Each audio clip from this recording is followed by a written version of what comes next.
Hi, this is John Weir, board certified hypnotist, here with a great friend, Bob Bicknell, and we're at sunny Orlando, Florida at Universal Studios at the backdrop of Dr. Seuss's Wonderful World. What a beautiful place to show the power of thought and imagination. Now what we're about to show you is a demonstration on how energy follows thoughts and how your thought forms actually are creating energetic fields around you. Now Bob has a device here called an aura meter.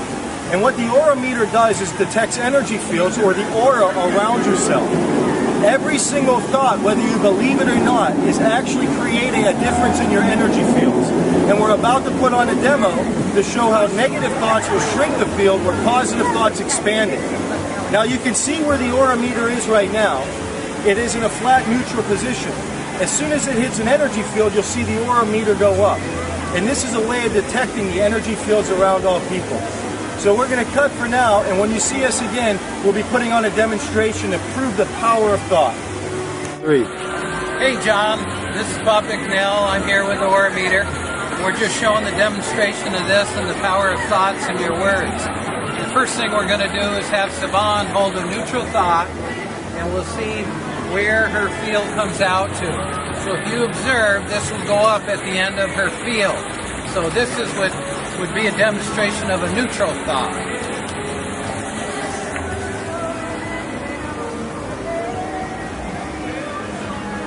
So as you can see, that neutral thought in the energy field is probably about 10 feet away from Bob.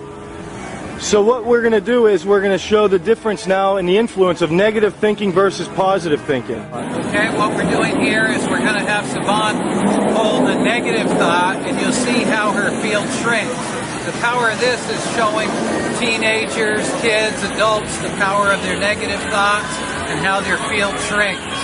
So you can see we're in a neutral area right now, and the closer we get to Siobhan, the smaller the field is. She's focused on a negative thought, and now you can see we get this close and it goes up. So her field has shrunk right to here on holding a negative thought. This works for everybody 99% of the time. I'm about this close when somebody holds a negative thought. So even right there, that shrunk from about 10 feet away on a neutral field to about 2 feet. Absolutely. And people wonder about the nature of disease. And as you can see, as we hold on to negative thoughts, our energy turns inward on us and shrinks around, rather than letting our positive energy reach out to greater distances. Absolutely. And you can see the difference in classrooms or in interactions with adults by holding positive thoughts and speaking positive words. It's a higher vibration and a larger field. Now here we are again, we're going to demonstrate the power of a positive thought in the energy field versus the negative. So Siobhan's holding on to a positive thought, and look at the energy field now where Bob is.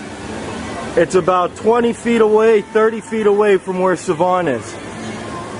So this is John Weir, Siobhan Dakarian, and Bob Bicknell demonstrating the power of our thoughts. How our thoughts affect our vibrations. Everything is energy. Everything we can see, hear, touch, taste, and smell is made of different wavelengths vibrating at different frequencies. Our brain is like a translator that has the ability to interpret these frequencies into what we perceive to be our physical reality. So we interpret an energy cluster as a chair or a tree or another person. We perceive them as physical or solid, but break them down to their smallest particles and they're all just energy. There are non-physical energies as well, of course. Our thoughts, for example, are just different vibrations. Every time you think a thought, you send out that thought's specific vibration. If a thought makes you feel good, if it's a positive thought, it's vibrating at a higher frequency. If a thought makes you feel bad, if it's a negative thought, it's vibrating at a lower frequency. So, I hate you has a much lower frequency than I love you, for example. The more focus you give to a thought, the more thoughts of the same vibration will join it. This is the law of attraction in action. Like attracts like. As the vibration grows, it becomes stronger, more stable, more able to attract other, equal frequencies. The more attention you pay to a subject, the easier it becomes to think about it, and the more evidence you'll see in your world supporting your thoughts about it. If you think the world is a terrible place and spend a lot of time watching negative news, looking for horrible and sad stories in the paper, and spending hours talking to others about how the world is going downhill, more stories supporting this worldview will literally find you. Whenever you meet someone who thinks the world is a wonderful place, they're probably going to annoy you. The energy of their thoughts is completely foreign to you. The thoughts you think form a collective vibration. Some of your thoughts are more negative and some are more positive, but the majority of your thoughts are going to be in pretty much the same range. If you think predominantly positive thoughts, your overall vibration is going to be higher than if you think predominantly negative thoughts.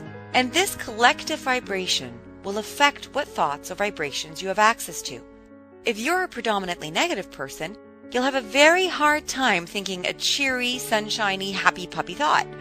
It's not impossible, but it's very difficult. So, are we then merely a collection of our thoughts? Not really, no. Who we are is pure, positive energy. Our natural state is one of high vibration. So, if you have no thoughts, as in a state of meditation, you'll naturally return to that high frequency.